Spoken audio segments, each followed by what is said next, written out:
What's up, everybody? Welcome back to the Chasing Cashflow podcast. This is episode number 13. The only difference between me and the people listening to this podcast is I took action. I listened to all the podcasts. I read all the books. I took the action. I found a way to get it done. And, my advice to anybody listening to this podcast is you can do it too. I got a 21 on my ACT. I'm not that smart. But if you truly have a passion for this, and if you're listening to this podcast, you probably have a passion for this, then you can do it. Welcome back to the Chasing Cashflow podcast. Thank you for tuning in. And if this is your first time listening to this podcast is all about interviewing successful real estate investors and entrepreneurs as they share how they started their business and scaled. Whether you have no properties or 100 properties, listeners can expect to learn actionable steps to grow and sustain their own real estate portfolio. If you haven't already, please make sure to leave a review on this podcast on whatever app you are listening to. It will help tremendously for the Chasing Cashflow podcast. Also, if you haven't followed us on Instagram or YouTube, please make sure to do that at Chasing Cashflow Podcast, where you'll get content all about real estate investing. Today's going to be an amazing day. You know why? Because we get to talk some real estate. Thank you, everybody, for tuning in. And today's guest is a young 24-year-old hustler who's just out here grinding and taking action. And I think a lot of people can learn from this that it doesn't matter what your age is, you can always start in real estate. And, sometimes taking action doesn't mean purchasing. Taking action means educating yourself, reading books, reading podcasts, meeting people, networking, building connections. It's not just about that purchasing. It's all the steps before that. But today's guest, just to go over a little bit of his resume, which is quite impressive for a 24-year-old. He has about 3 single-family homes that he's flipping, a 31-unit mobile home park, 24 multifamily apartment complex. He also has a 4-unit, and he has about 36,000 square foot of self-storage. So he's all over the place. He's young. He's getting after it. And today's episode, we're kind of going to talk about each aspect of his investment portfolio. We're going to talk about mobile home parks, self-storage, and kind of how everything operates, how to systemize each investment, and kind of talk about what's the more passive route, what's easier, what cash flows the most, what he suggests, doing if you're first starting off, or you want to be more passive, or you want to be more hands-on. So there's just a lot of great information in this podcast that I think you guys are going to take away from. So super excited about it, and let's get into it. What's up, everybody? Welcome back to the Chasing Cashflow podcast. Today we have a great guest in Steven Cowles. How you doing today, Steven? I'm doing fantastic. Trying to stay warm. We just got a foot of snow here in Springfield. So. Oh my goodness, are you guys used to the snow, and it's like not a big deal? Well, we used to get a lot more snow, but some people blame climate change or whatever side of the aisle you fall on. But no, we're not too used to the snow. This is a lot for us. So there's been a lot of people in the ditch, a lot of accidents and stuff. Oh, so geez. We're still trying to learn how to handle it. Yeah, we in Maryland here, if there's even a couple inches, everyone forgets how to drive, and it's really fun. So, Yep. No, but well, great. Well, I'm super excited to have you on. Can't wait to talk real estate and just all your investments. Honestly, why don't we just go ahead real quick and go over? Why don't you just tell us what everything that you are invested in right now? Because you got a lot on your plate. Yeah. So I have 3 single family homes that I'm flipping, and those were all 3, and just to give you a little background, almost everything I buy as far as flipping houses goes is either REO or it was bought on the courthouse steps. So I buy a lot of sheriff sale auctions where it's, completely as is, sight unseen kind of thing. It's a lot of risk involved, but once you get the process down, it's actually the most profitable way to buy flip houses. But anyway, so I've got 3 single family homes right now I'm flipping. I've got 31 unit mobile home park that I just closed on that I'm starting to stabilize. I've got a 24 unit multifamily, just all brick apartments. And then I've got a 4-plex. I've got about 36,000 square feet of self-storage over 3 facilities, which sounds like a lot, but it's really not that much. It's 206 storage units is what we have. And then I think that's about it. I dabble in crypto and all the things, I'm very entrepreneurial. Anytime there's something new that comes out, I want to try it out, like crypto and all that fun stuff. So no, I'm surprised that's all you have going on right now. Seriously. No, I'm just kidding. Dude, you got a lot going on. Oh my goodness. So I want to ask you these three questions before you get into your story and all this. I got three questions for you. First one. Let's hear it. What's your favorite out of those ones? I just like real estate, whether self-storage, mobile home, multifamily, flipping. What's your favorite one to do? That's so tough. I'll tell you what my favorite is, and it's probably the least favorite for everybody else. And then I'll tell you what the easiest one is. There you go. My favorite is the mobile home park. You know, Okay. I've only owned it for I've owned it for about a week, but it's something that I didn't think I'd like that much, but it's so fun. I mean, low income people need nice, clean, quality houses too, and it's nice to go down there and provide, you know, lower income, and people can still have the gray floors and the white trim and the, you know, the pretty cabinets and all that stuff. Yeah. And it almost feels like you're doing a service to people, but it's a lot of fun. The people are great down there at the park that I just bought. Everybody's been super nice, and the prior management, they've been super helpful with the turnover. So I would say so far this has been my favorite thing to do, but the easiest is definitely the self-storage. Like I said, I've got 3 facilities, and it's really easy, and it doesn't make any sense. And I whenever I first got into it, I'm like, how do people have all this stuff, and why don't they just throw it away? And then here I am with my garage, you know, full to the top when I can't even get my truck in. So yeah. But no, I would say my favorite's the mobile home park, and I'd say the easiest is the self-storage. That's awesome. Yeah, I've always wanted to, you know, get into it, and we're definitely going to touch on that today. I know we got a lot to unpack, but we're definitely going to try and touch on that as best as we can. The next question: which one out of all your investments is the most profitable? The self-storage. Self-storage as well. Is it because it's kind of more like automated? It's automated and your overhead's really low. Yeah. Self-storage is one of the first asset classes that I got into as far as like a buy and hold perspective. And so I started out by self-managing because I was young and naive. There was no other way to do it, right, than do it yourself. And so it's been the most profitable from an overhead standpoint. There's not a whole lot of overhead. So I would say self-storage. Gotcha. Yeah. And then the last one, which I have a feeling I know what this is going to be, but what's the best one, do you think, in like recession? All ups, downs, what do you think is going to perform the best? Self-storage. Yeah. Okay. If the housing market's great, people are moving. If the housing market sucks, people are moving. So, I mean, there's always a market for self-storage. And if you look back at the numbers during our last couple of recessions, self-storage has been the best as far as weathering through the storm. Yeah, exactly. So. Yeah, I've heard that too. No, but thank you. Those 3 questions I was definitely interested in. But I think the listeners can kind of get a grasp on now, what's kind of, if they want to go more automated, maybe go the self-storage route. If you be more hands-on, maybe go multifamily, do, mobile home park, whatnot. But let's hear your story. How did you even get into real estate? Well, my mom is actually a broker. She has been for, I don't want to get this wrong, probably 12 or 13 years. But she was kind of like my teacher. She didn't like say, here, Steven, this is how you do this is how you do that. It was more, me being in the car while she's up there. Oh, the earnest money. I'm like, what the heck is an earnest money? So it was more just like learning just by being around her. So she was kind of the one that, got my feet wet. But I would say, the first deal that I really had, it was 1861 Hood Street here in Springfield. It was our neighbor's house. I was living with my parents.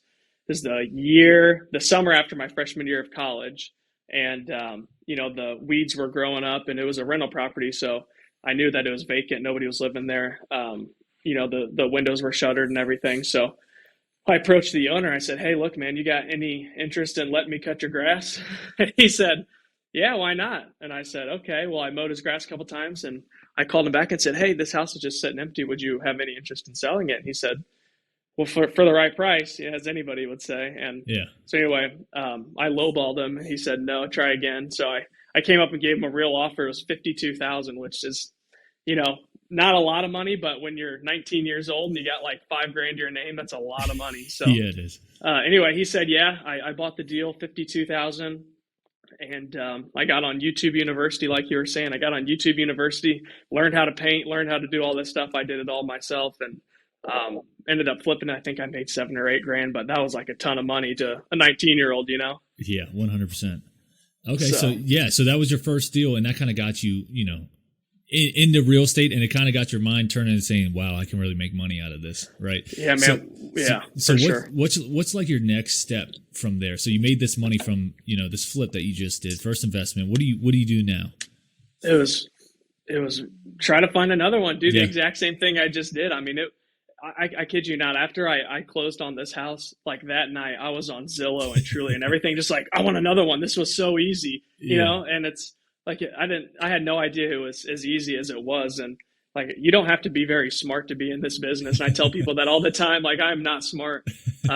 I like to work and I like to make money, but I am not smart at all. I got a 21 on my ACT actually in high school, which is not terrible, but it's not good. So I think the monkey got like a 14. But I got 21 too. So hey, if I could be as smart as you, I'll be happy with that. But no, how did you like educate yourself? Because obviously you are now in like a lot more. Like you're not just flipping houses. You're in multifamily. You're in mobile home parks, self storage. How did you educate yourself from there and then kind of move into those different investments? Yeah, so it was really just time, experience, and networking, and that's something I'm going to touch on a lot today. Is networking. It's very, very important. But I did my first couple deals were flips. I graduated into becoming a broker. I was around enough people that had been in multifamily that were in mobile home parks. And then I started listening to podcasts just like this one, read Rich Dad Poor Dad, just like every real estate investor. And I mean, just those things alone just opened the door to, bigger investments. And next thing I know, I'm buying stuff left and right. And it's a good time to be in real estate, obviously, with the market the way it is. But I like to think that everything that I've bought's been pretty safe, even if it was a recession were to occur. Yeah. How did you finance that first flip? I mean, obviously you said you were 19 years old, you had $5,000 to your name. How did you finance that? Yeah. So I actually just borrowed money from a family member. Okay. So it was a private deal. And it's funny looking back, I would have never bought that house again for the price I paid for it. I got really lucky, and I'll just tell you, it was my grandpa, and he loaned me $50,000, and I have no idea why, but he's like, what's the worst thing that can happen? I have a rental property in Springfield. So anyway, I borrowed money from a family member. I did all the work myself. And it worked out, but you got to thank the Lord sometimes, because that was, old furnace, old roof, old windows, all the things that all the red flags were there. I didn't know what I was doing. And yeah, it worked out. It got my feet in the water. Exactly. And I think it's very important to note here that just because, you're 19, whatever age you are, even if you don't have a secure, maybe W-2 or job, you can still get into real estate. I mean, obviously, like just because your grandfather's the one that lent it to you didn't mean, that it came easy to you. It's a private money lender. And I guarantee that everyone, like you stressed before, your net worth, network is your net worth. That's what I like to say. But it's very important to have a network. And I believe that truly anyone can build a network that has those type of people that are willing to invest, that want to be kind of hands off. And then, I mean, obviously they get money in return. So it's a great investment for both people as long as you're educated and take those steps. So you did this flip. It turned out good. You got hooked right away on real estate. You said you became a broker? I did when I was turned 21, which is at the time was the age, the youngest you could become a realtor. I was mowing grass to make side money, and I knocked on the guy's door and asked if I could mow his yard. And he said, yeah, I'm Kyle Kilber, by the way. I'm the leading sales agent in Springfield, Illinois. You want to become a realtor? And I'm like, sure, why not? So my mom was a realtor. She, helped me study for the test and everything, and knocked all the classes out and everything, and passed the test and joined his team. And that was really the door that I needed to open. I was dabbling a little bit in real estate, and I was looking at this opportunity of becoming a broker for all the wrong reasons. I thought, well, I can sell my own flips and not have to pay a realtor, and all the wrong things. But what the right thing was the network that I created becoming a broker. So I got to meet bankers, lenders, other investors, commercial brokers, all these people. And I got to meet rich people, quite honestly. I got to meet people with a lot of money that are looking for someone young and entrepreneurial and enthusiastic about real estate. It's out there. There are people out there that want to loan people like me and people like the listeners of this podcast, there are people out there that want to loan those types of people money. So if you don't have a lot of money, if you go out there and network yourself, you will find people that want to invest with you. Exactly. I couldn't agree more on that. 100%. You said that perfectly. So was your mom, since she was a realtor, she was a big, advocate for you getting into real estate in the first place. Did she invest as well? No, she did not. But when she became a realtor, she got on. There's a guy at our church that owned 450 doors, and she got on as the property manager for that guy. So, growing up in grade school, I'd always walk from school over to her work and just get to sit in her office with her while she's talking to tenants. And she didn't make a ton of money, but the experience she gained was phenomenal. And actually, she manages 28 of my doors today for me. Yeah, so I pay her to manage my stuff, and she's really good at it, but she's been a great teacher. That's all. Yeah, that goes once again, network. I mean, she was in with someone that has 450 doors. That guy probably, or that man or woman, whoever it was, probably has so many connections, if not all connections, in the area that you're in. You're exactly right. He would send her. So we're from Springfield, about an hour and a half south of us is St. Louis. He would send her down to St. Louis once a month to their RIA, Real Estate Investors Association, and she would go down to their meetings and learn, and that was super helpful for her. But he was sending her there to learn to make his company better. And in turn, she kind of filtered that knowledge and kind of passed it down to me. So yeah, no, that's awesome. So what was your first bigger deal? I mean, you did, you got in there, you did your flips, and not passing over that at all, because that's huge, especially at the age that you are. What's kind of a bigger deal that you got into first? So obviously flipping the houses allowed me to save up some money to put down on stuff. And that's something I would recommend for people to do is, if you don't have a ton of money and you can't find anybody, you can find people to loan you short-term money for flips, a 6-month or 9-month loan. Even if you got to pay 10 or 12 or 15% interest, you can still make a lot of money. But having cash is obviously important. But I would say my first big deal was the 24 unit that I bought. It's 3-story buildings, 12-unit buildings. It was $816,000. So, which in a lot of markets, that's not a lot of money, but in my market where the average home price is $100,000 or $120,000, $816,000 is a lot of money. Yeah. And I would say, I would argue as well that $800,000 is a lot to a lot of people. So, yeah. Okay. So how'd you find this deal? So the owner of it, he owns about 250 apartments in Springfield. Wow. And I cold call and I door knock and I send mailers to people like him. And he had finally, I guess, got annoyed by me enough that he said, "Sure, I'll sell you this one." I was really going after another one that he had, but he said, "I'll sell this one." I said, "I'll take what I can get, and maybe down the road you'll sell me the one that I really want." There you go. Yeah. So were you calling because you, as a broker, as a realtor, you wanted to sell them, or was it for investment purposes? Well, I always start off by wanting to buy. Yeah. I want to buy everything I can, right?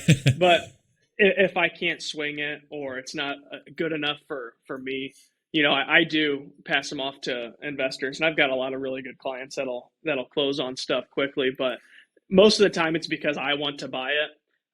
But sometimes, like I said, the price is too high, or it's not as good as I thought it was, and so I'll kind of pass it on to someone else that I think would be interested. Yeah, exactly. Okay, so you got this 24 unit. Did you self-manage? Did you have management in place? How did you run that? So I actually use my mom to manage it. Yep. So I pay her 6%, and I handle.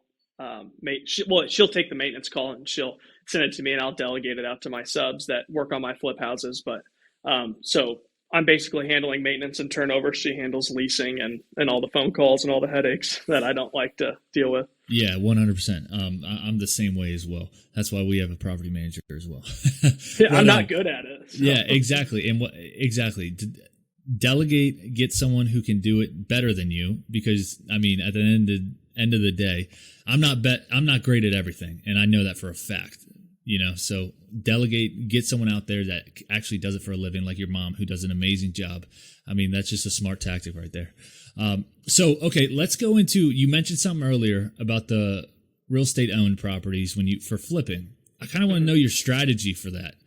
So you said the best way to do it is either short sale on the court steps, real estate owned. What do you mean by that? How did you even get into that, and how can someone get into that? So the way that I got into it, I found a property just 15 minutes south of Springfield that's in a really good area, really good little market. And I couldn't find any information on it. And I was trying to get a hold of the owner so I could buy it. It was distressed. You could tell that it had roof issues and whatnot. And I finally, after doing enough research, I realized that it was going to be coming up for auction at the county building on the courthouse steps in what they call a sheriff's sale. And so I attended the sheriff's sale, with like a little dog with my tail between my legs, and I bid on the property, and I think I bid it up to 18 or 19,000, and I backed out because I was so scared. That was a ton of money, That's when you're 20 years old, like that's a lot of money. And anyway, I ended up not getting it, but it kind of made me realize that there's this whole other world out there of auctions that I did not know about, and most people don't know about. And it's the sheriff's sale auction. It's like the last step in the foreclosure process where the bank has to auction off the property, and they always start their bid. You can bid $1 over, you can bid $20 over, you can bid $10,000 over. But basically, the bank will start their bid at what they think the property's worth or what they're willing to let it go for. If you bid $1 over their bid, then you get the property. Now, it's a little risky, and when I first started getting into it, my attorney recommended that I don't do it. But I've probably done 15 or 20 since he told me that, and I've made pretty good money on it. So what is he like, know, what's great, right? Right? Yeah, he's just an attorney. But like Grant Cardone says, attorneys, they do law work. Accountants, they do accounting.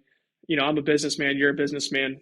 We're gonna listen to our gut and do what we think we should. We're gonna take their advice into consideration, but we're definitely gonna do what we think we should do as business people because that's our job. Exactly. No, I love that. So obviously when you buy a house that you haven't seen, do you do any research on it? Like, cause there could be possible tax liens on it. And, there may be some unforsaken, liens that are on it that may be too high to make the property actually work. Is there something that you do to kind of help that or just peace of mind? Yep. So you can either have a title company do a search. If you have a good contact at a title company that you do a lot of business with, a lot of times they'll do it for free. But if you're just, a normal person, this is my first one, they're probably going to charge you a couple $100 for a title search.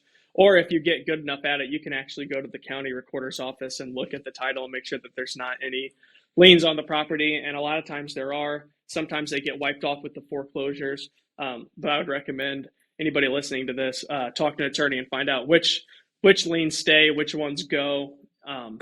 And that's kind of how you do that. You definitely do want to check the title and look for back taxes and all that kind of stuff because it does stay sometimes. Okay, so is it like a list that comes out? You can check it. You can find the property that you're kind of going after, and then you can from there do the title search. So you have time before the auction to actually do your due diligence.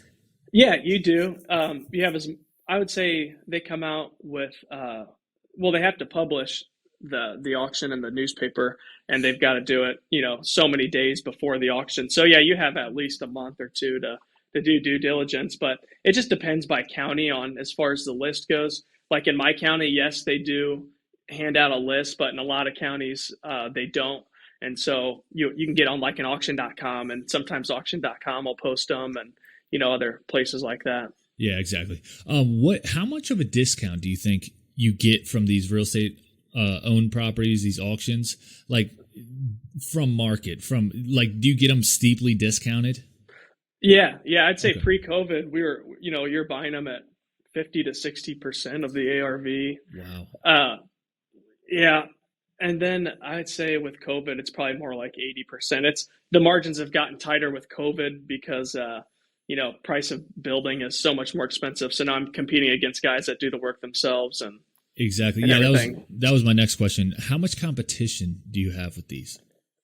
This solely depends on county, but there's a lot of competition, and it's getting worse that the inventory is so low.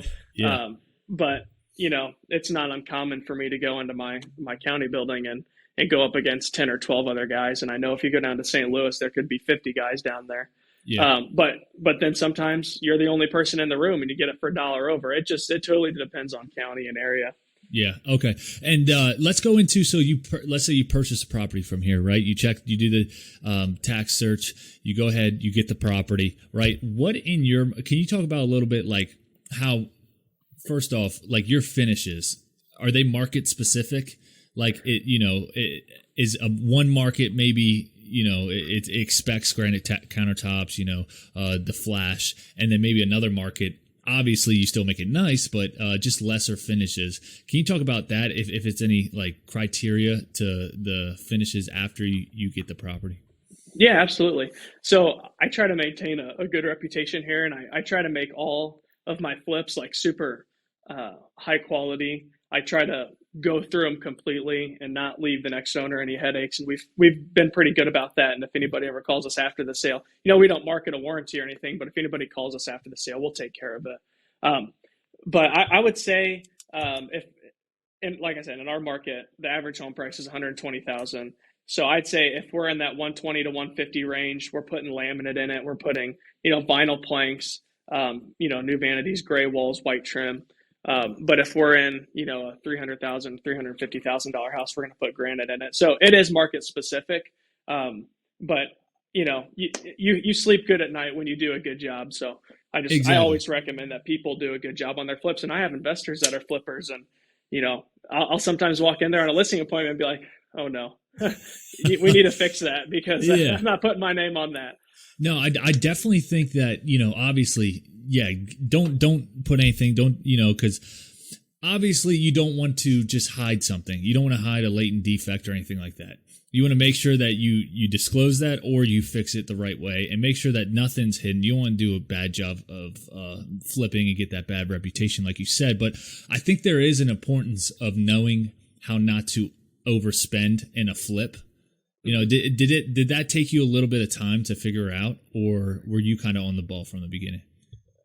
Actually, in the beginning, I was more conservative than I am now. At the beginning, I was so worried about losing money or losing my investors' money that I would be so conservative, and I'd try to do as much as I could myself. But now I feel like I overspend a little bit because I have some money saved up and everything. I'm like, oh, I can just put granite in it when I probably shouldn't. But that's kind of the wrong way to look at it.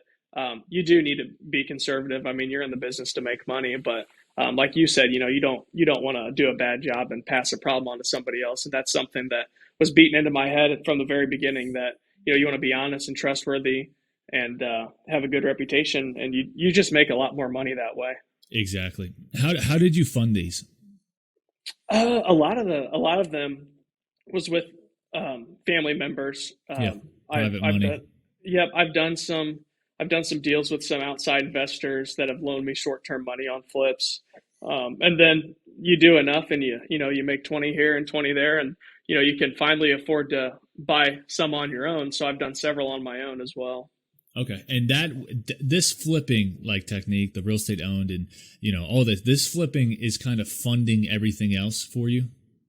Yeah, it is, for sure. It's funding. It is funding everything else. And my real estate sales helps fund things too. Yeah. But I don't like to have a ton of cash saved up. I like to, have assets. So exactly. Okay. Well, great, man. No, that's awesome. I think that's a huge tip because, not a lot of people, I knew of real estate owned and auction properties, but I didn't know the extent of it, which I think this is going to open up some areas to where the listeners can go and check it out in their market, because maybe there's not much competition in their market, and that's something that they can kind of specialize on, and that can that can all those flips add up fast. I'm sure I personally have never done a flip, but I'm sure that they add up real fast. So yeah, let's go ahead and get into your self-storage now. Okay. So how'd you get into that? Are you partnered with anyone, or is it just you? And then how'd you find it? Yeah, so I have a 50-50 partner on it. I'm kind of like the deal finder, the bird dog. I'm finding the deals. I'm the hands-on guy. I'm setting everything up. I'm running everything, setting management up and everything. And I have a partner that has a financial interest in them. But how I got into it was actually listening to podcasts. I'm sure you're familiar with Bigger Pockets. Oh, my gosh, yes.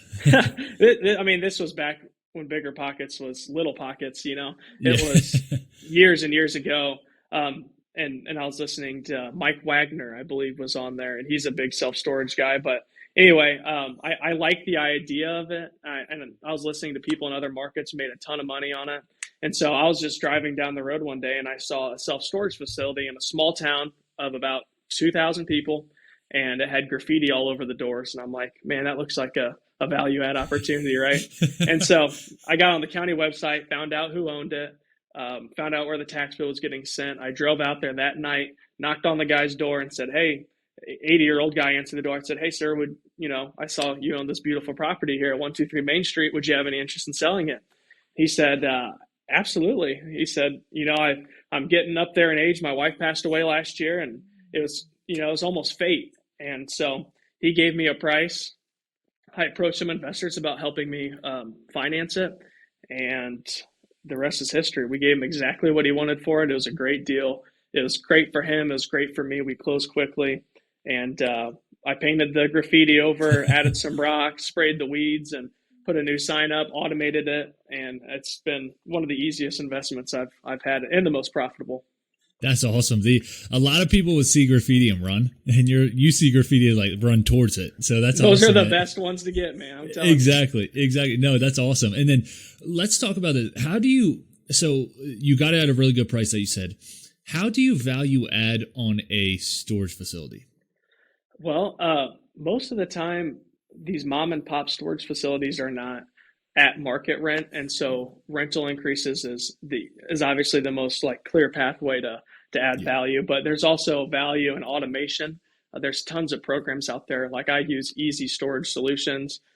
They build you a website.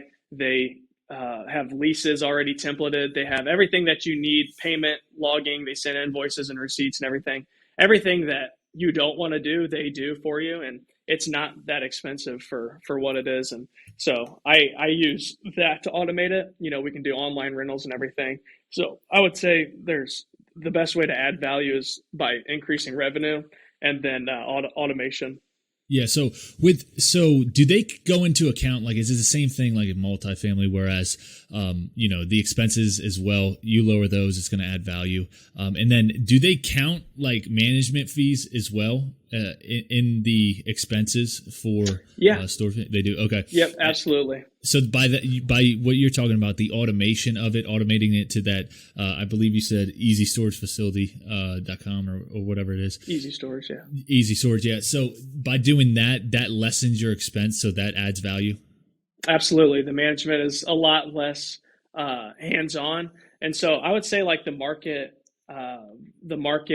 range for a property management fee in self-storage is probably like 5 to 6%. And in multifamily, I don't know what you guys pay out where you're at, but here it's like 7 to 10%. Yeah. So, I mean, like I said, you can still manage it yourself and use a program like Easy Storage, pay $0 for management except for the program, and it just saves you a ton of money and a ton of time. Yeah. No, I think it is great that you took initiative to go door knock and just say, "Hey, I'm here. I'm ready to buy your property." And I think that's more personable too than just calling over the phone. And he's like, "Oh, this guy might be a tire kicker. Don't know what he is." But you went there, you showed face, you made face, and obviously it worked out for you. So you got the storage unit, right? It's under rented. You raised rents. How do you advertise, or do you advertise at all? I didn't actually. We're one of two storage facilities in a small town. Okay. So he was 100% physically full, but economically he was probably like 50% full. Okay. And what I mean by that is, he had people renting the units, but half of them probably weren't paying. He didn't even know who some of his tenants were. So we didn't have to market much. We put a sign out, but no, we didn't have to market much to get full, and that's only because we're in a small town. But in our bigger, we have one in Springfield, and it's a little bit bigger here. We do utilize some online marketing like Sparefoot and other third-party programs that do some leasing for you. Got you. Okay, and if someone inquires, right, does that management system that they take care of that for you? Yeah, so you can rent one of two ways. You can either call in, which I prefer them to do it online. And the way that they do it online, they just get on our website. They can pick which unit they want. They sign the lease right there, put their credit card number in. We get an email within 24 hours. We have to go out there and unlock that unit for them. And I have a manager hired that handles unlocking those, and she takes the calls and stuff. So it's hands off for me, but I'm still the manager, you know? No, that's a great way to automate it, like you said. So how much, like, let's say per month, how often are you working on this? Like, how much time does it take of yours? I'd say an hour a week. So 4.5 hours a month. Yeah. Wow. And you said in the beginning that's one of the, more profitable as well, right? It is. It's the easiest and it's the most profitable. Yeah. Geez, that is amazing. And that's something I'm definitely going to look into as well, because I knew it was very hands off, and I knew it was profitable, but I didn't know it, like, you can automate to where it was only like an hour a week for you. And then how much repair and renovations do you account for those? I do. I mean, every once in a while you got a gutter, every 30 years you got to replace a roof, but I mean, there's no toilets, there's no plumbing, there's none of that. And my advice for, someone like you or anybody else that wants to get started out in this is, don't be afraid of the small towns. I know all the books I read about self-storage and all the podcasts I listened to said, you don't want to buy in a town less than 150,000 people. And actually, we've got 3 facilities. 2 of them are in small towns. One of them is, in a bigger town here in Springfield. And my 2 in the small towns are the easiest. The people are so much nicer. It's safer. And quite frankly, there's just more demand in these small towns and not a whole lot of supply. When you get into the bigger towns, you're going up against the big boys and people like me and you that, aren't big boys yet. It's Yeah. tough. No, I can definitely see that. The competition, like you said, is huge, and the less competition you have, I could definitely see that being more, profitable as well. So when you said you bought it, you said technically 100%, but economically it was 50%. How is it right now? Were you able to raise that? Yep, we're 100% full. We've had 3 rental increases since we bought that facility, so we've got the income up probably 15 to 20% since we bought it, over what he was charging. And so and storage, I mean, it's the same thing as like multifamily or mobile home parks or anything. I mean, a $5 increase in storage doesn't sound like a whole lot of money to the tenant, but when you times that by 1,000 units, that's $5,000 a month times 12 months in a year. It's an extra 60 grand at a 8 cap. Is you do the math, you're adding tons of value. Exactly. No, that is awesome, man. Well, kudos to you on that. I'm definitely going to look into that now. That's awesome. Let's go ahead and switch over to now one of your many investments, the mobile home park. Let's talk about that. So, first off, how'd you find it? And then why mobile home park? Well, same thing as before. Podcasts. I was listening to all these guys, and I can't get in my mind which direction I want to go, so I'm going all directions, right? But I guess when you're young, you can do that. But anyway, mobile home park. I drove by this mobile home park. It's in a smaller town. I drove by it probably 3 or 4 years ago, and I thought, man, I'd love to own that. But I knew who the owner was, or I knew of him, and there's no way he's going to sell, kind of thing. Well, a couple of years go by, I'm talking to a real estate broker who tells me that, Mr. Seller's not in very good health. He's selling one of these buildings. Do you have any buyers for it? I said, no, but ask him about the mobile home park that he has and ask if he has any interest in selling it. And he did. And he said, yeah, I'd like to sell it. And I made him an offer and he didn't even counter. He took it. And I was a little shocked, but it ended up going through. It closed. And it's just another one of those investments that's fun for someone like you and I that's young. Yeah. I'm sure it didn't appease my grandparents when I asked them if they wanted to be investors. They said, no, being 80 years old and owning a trailer park at our age is not on the bucket list. So I ended up doing it by myself, and it's going good so far. So first off, how many pads do you have on that? And do you own the trailers as well? So it's a smaller park. It's 31 units, and I own 28 of the 31. So there's only 3 tenant-owned homes. Okay, perfect. So you have to do the maintenance, the repairs, and all that on 28 of them. I do, but I outsourced a property management company from Springfield to handle the management, maintenance, and all that. So I'm not actually physically doing anything with it other than managing the manager. Gotcha. Yeah, well, that's the best place to be, especially when you have so much going on, honestly. But okay, so What is this kind of like a value add as well? Yeah, it's a value add. And I'm not going to be able to raise the rents a ton because it is in a smaller market. But I think there's value add in the capex that needs done, and I bought it reasonably enough that I can afford to go in and repave the road and fix up some of the units and whatnot. But but I mean, there's not a ton of room to raise the revenue or anything. But it's a pretty stable little investment, and it's 31 doors times, $550 a month. It's enough meat on the bone to make it worth my time. Exactly. So for the 28 that you have a, obviously rent for both the land and the property, whereas those 3, you just have land rent? Correct. Yeah. Okay. And yeah, okay. So all 31 of those. So what do you have to account for? Is it kind of just like multifamily? It is. Yeah. I underwrote a lot heavier maintenance and a lot heavier vacancy, and not in the fact that we're going to have a ton of vacancy, but there could be some bad debt in there. And the former owner told me there's 7 or 8 delinquencies, so it's something that you really got to account for. Whereas a multifamily, you have the maintenance. I think I underwrite 10% of the gross rents on maintenance for multifamily. On this one, I underwrote 15 or 20% probably for maintenance. Well, there's a lot of moving parts too. And like when you went and did your inspection, first off, do they just go through every single trailer and just inspect every one as well as the land and is it on well and septic or is it public? Yeah. So I'm not a huge fan of getting formal inspections done on my properties. I used to, but now I have a really good contractor and he does my inspections for me. He doesn't like type up a whole report and says a smoke detector is good for the apartment because it keeps smoke out or whatever. But we walked through every single one of them together. He looked underneath them, first of all, under the skirting. He looked in like the crawl space, looked at the plumbing and all that. He checked the breaker box. He checked the furnace, the AC unit, and he checked the roofs and windows. He checked all the major components. He didn't check things like, he didn't turn on every single or open every single door and close every single door and all the stuff that I don't really care about because I'm just going to fix it anyway if it's broke. But we did check all the major stuff.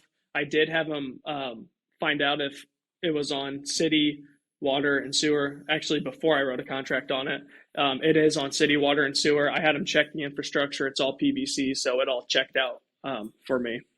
Perfect. Yeah, and if it were to be a well and septic, that's less not valuable, but like less. You'd rather have it on public utilities, correct? Yeah, and okay. It is less valuable. Actually, I mean, most investors when you go to resell it, they're not going to want well and septic. They're going to want city water and city sewer. Yeah, exactly. Okay, and for the market, does it demand you to, let's say, every time you have well, first off, let's ask this. How much vacancy do you have? Because I would guess that the tenants there would probably be long-term, be there for a long time. And then when it does turn over, do you go in there and, does the market make you go in there, put laminate vinyl flooring, luxury vinyl flooring down? And what do you kind of do on that end? It doesn't force me to do that. Yeah. I do it anyway because I want to have that reputation of being a good landlord. Because like I said, I'm signing a legal agreement, a lease, and I agree to fix everything and be on top of everything, to give you a nice, clean, affordable place to live. And I sleep good at night knowing that I do my part. And if you don't do your part of paying, then you're breaking the contract. I'm going to do my part. If you do your part, then it's going to be a good marriage. So. Yeah, exactly. Okay. So that's all running right now. Once again, you have that in management as like the same as all your other investments. It's under management and you just manage the manager. Mm-hmm. Okay. And so all of everything together, right? Your flips, your multifamily, your mobile homes, your self-storage. I'm getting out of breath here.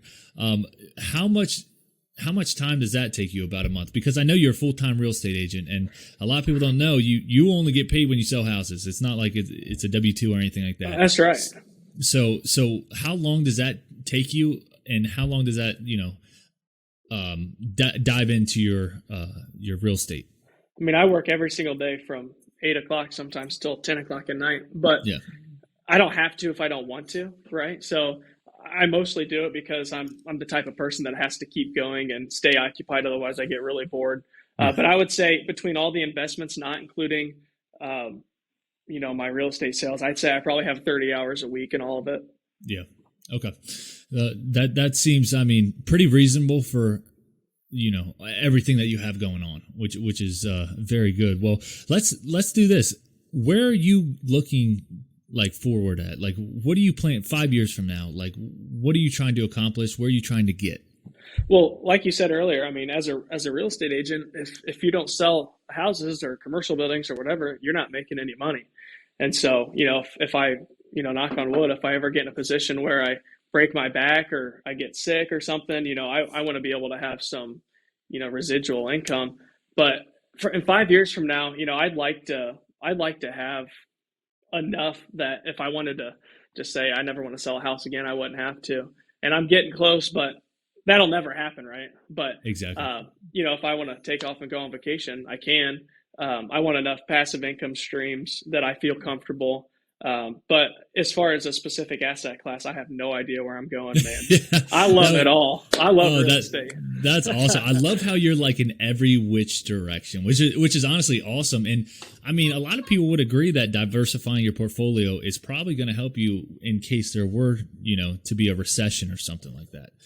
Because you kind of have everything going on here. I heard mobile home parks, are great for that, and self-storage is great for that. Obviously, mobile home or multifamily is, but it all comes down to your management and making sure you get quality tenants in there. Would you say that's correct? That is correct, and it's been nice actually having those three classes that you just mentioned, because with COVID, it's been slow being able to find houses to flip. I haven't been able to. I was flipping 5 or 6 houses at a time, and now, I'd be lucky to get one new acquisition. So it's been good to have these backup income streams during, a drought like this in the flipping industry. But yeah, so that's basically where I'm headed. That's where I want to be. No, I think that's awesome. And at just 24 years old, just turned 24 years old. It seems like you got no ceiling right now, which is awesome. And, I look up to you and you're younger than me. So that's awesome. I appreciate that. But I'm telling you, man, the only difference between me and the people listening to this podcast is I took action. Exactly. I listened to all the podcasts. I read all the books. I took the action. I found a way to get it done. And, my advice to anybody listening to this podcast is you can do it too. I got a 21 on my ACT. I'm not that smart. But if you truly have a passion for this, and if you're listening to this podcast, you probably have a passion for this, then you can do it. And I'm sure you'll give out my Instagram name. If anybody has any questions or anything, they can feel free to DM me. I usually respond to as many people as I can. Go ahead and plug it real quick. Yep. So it's Steven Cowles _23. It's STEVENCOWLES _23. It's my favorite basketball player is Michael Jordan. So. Oh, geez. That's right, baby. You're gonna get some DMs with some LeBron lovers coming in. No. No, that's awesome. No, but back to what you just mentioned. When you said that, obviously you set a goal. I see a lot of people set goals of saying like, our financial independence number is $20,000 a month, whatever it is. Usually the people that get to that point don't stop there. It's not like you get to that point and you're like, okay, well, we're not doing anything. We're going to watch TV all day.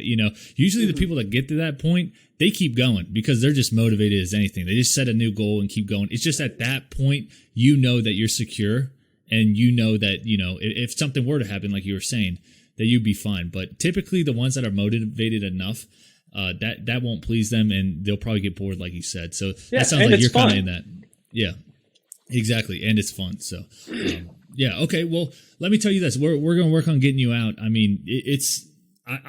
think it's amazing how, I keep saying it, but every which way you went, you're in so many different investments right now. And I think it's so cool. And I think that, you're taking action by just going out there and knocking on doors and finding people, cold calling, doing the things that everyone hates to do, confrontation, right? And you're doing it and it's working. So obviously it works. So I just want to give you a huge, kudos for that because obviously you're killing it right now.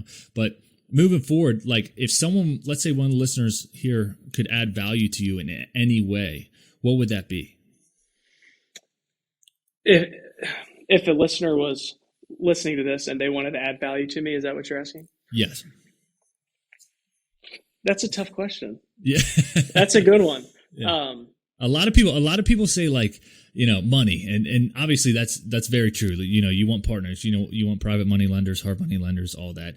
Some people is market specific, but is there anything that comes to mind?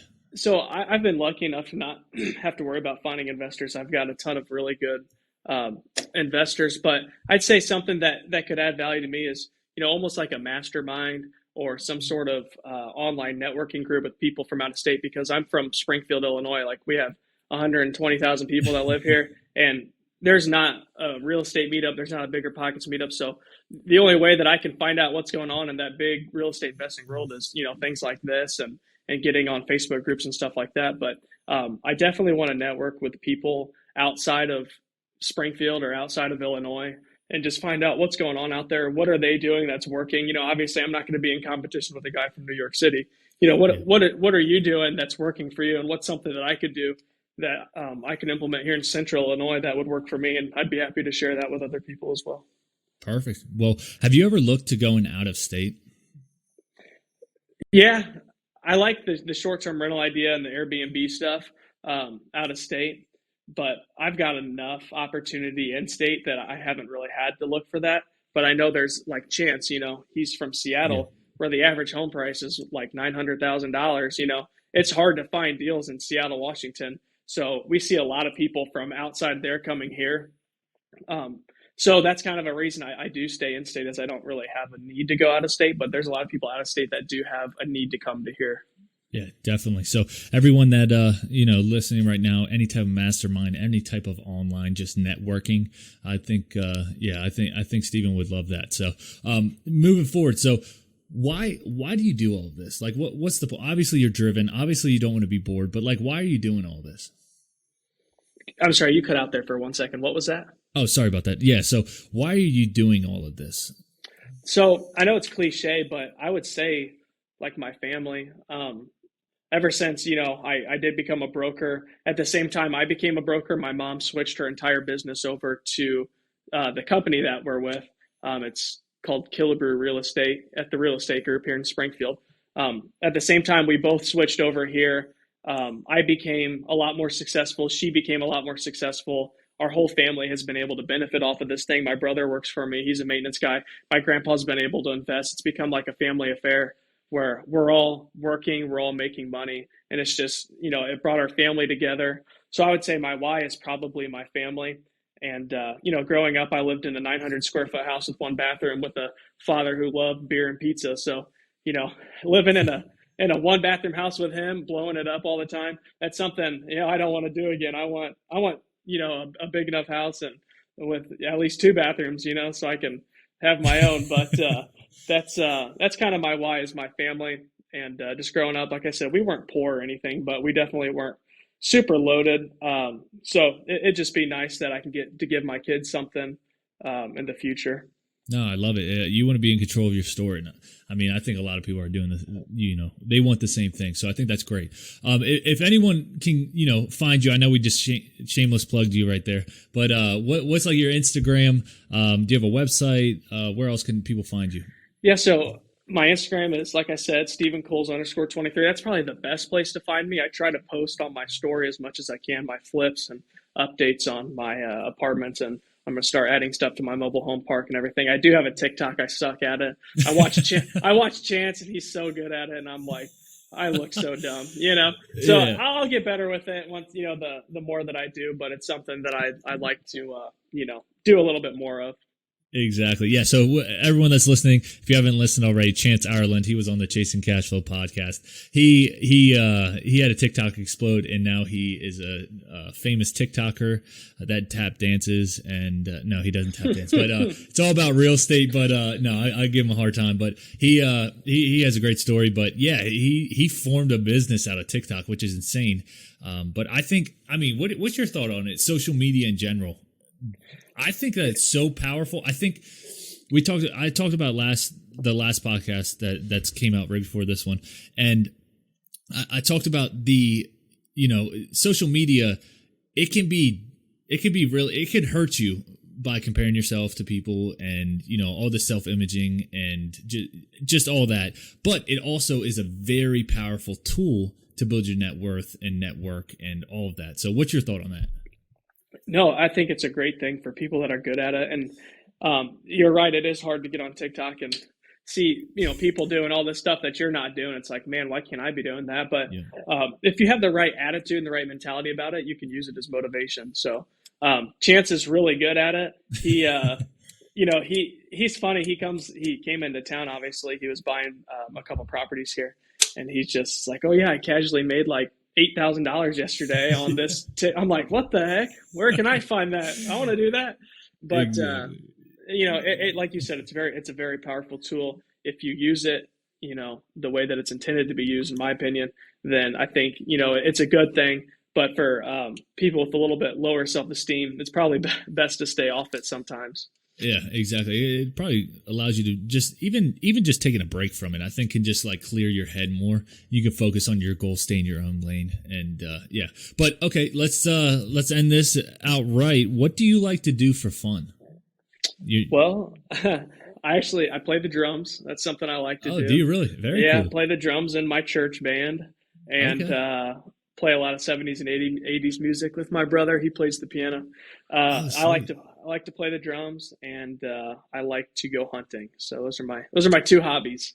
Awesome, man. Well, what's your band called? You and your brother? We don't really have one. Can I think of anything? No, I can't think of anything. No, we don't. It's just for fun. But those are my hobbies. But I consider real estate more of a hobby than a job, because once you get into it, it is a lot of fun.